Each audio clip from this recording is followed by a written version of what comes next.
comme chantait Johnny Hallyday, souvenir, souvenir, je vous retrouve dans mon cœur. Et vous faites refleurir tous mes rêves de bonheur. Pour cette ouverture de FFA 2012, Marie-France et Dominique ont joué sur la carte nostalgique sur fond de top 50. À l'affiche Star 80, le film produit par Thomas Langman. Et le producteur ne fait pas les choses à moitié, il veut que tout le casting soit là. Pas seulement Richard Anconina et Patrick Timsit, mais aussi tous les chanteurs.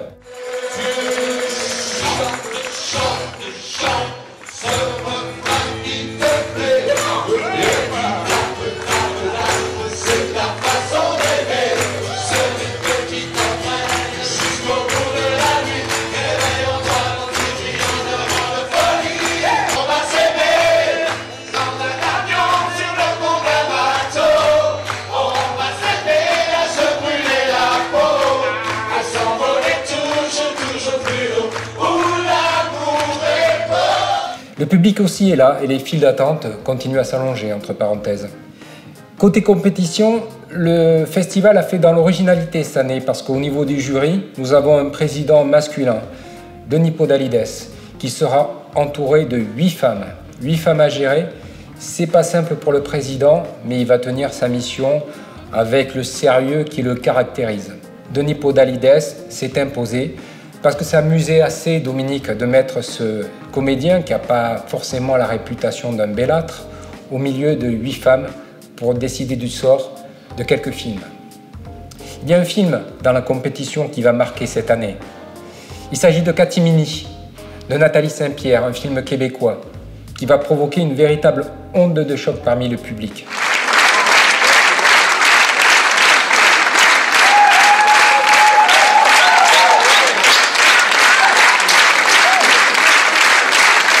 Nathalie Saint-Pierre, la réalisatrice. Merci énormément. On a approuvé le DCP du film 5 jours avant de prendre l'avion. Et je suis arrivée à Angoulême dans un drôle d'état, à moitié entre l'euphorie et l'angoisse. Ce film va recevoir le Valois d'Or. Alors évidemment, le Valois d'Or est censé être synonyme de succès au cinéma dans la foulée. Cette fois, ce ne sera pas forcément le cas, parce que Dominique va se battre pour que ce film soit distribué en France, et jamais ce film ne pourra l'être. Après la Tunisie, c'est au tour du Sénégal d'être invité d'honneur du Festival du film francophone. Angoulême veut rendre hommage au cinéma sénégalais.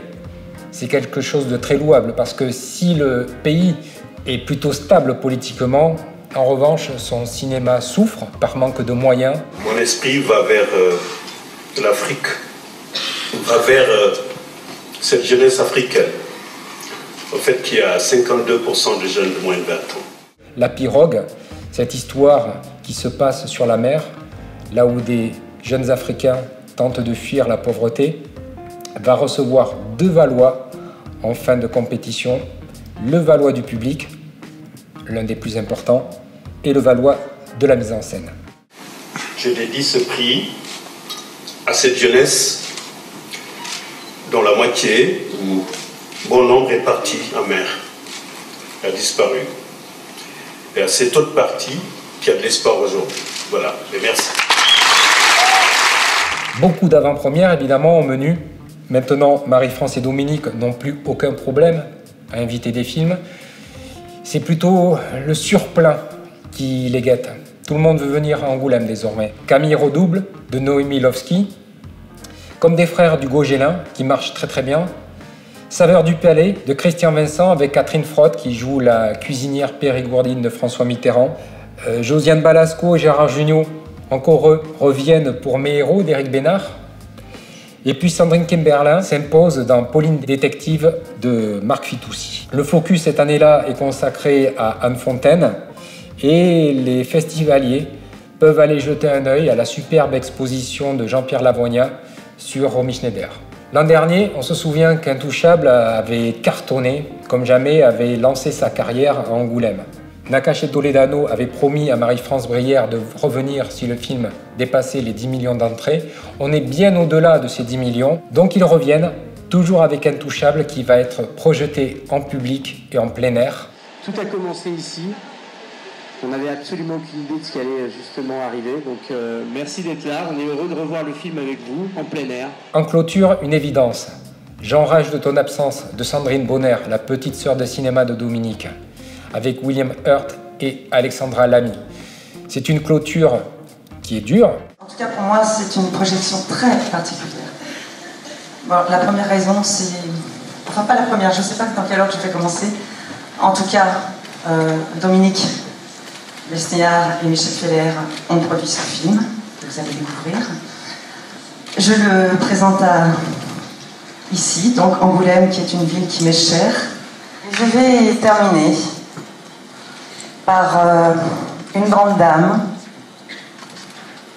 pour qui je crois que si cette femme n'avait pas existé, ce film n'existerait pas. Cette femme est une source d'inspiration pour moi depuis toujours, depuis longtemps. Cette femme, c'est ma maman, Lucienne. On est déjà au-delà quasiment des 20 000 spectateurs. Le FFA s'est doté d'un nouveau trophée. Il est dessiné par Algésiras et symbolise les courbes de Marguerite de Valois, sœur de François Ier, née à Angoulême.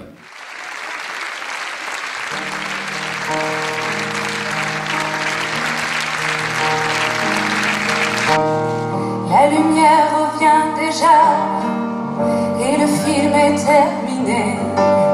Je réveille mon voisin, il dort comme un nouveau-né. Je relève mon strapontin, j'ai une envie de bâiller. C'était la dernière séquence.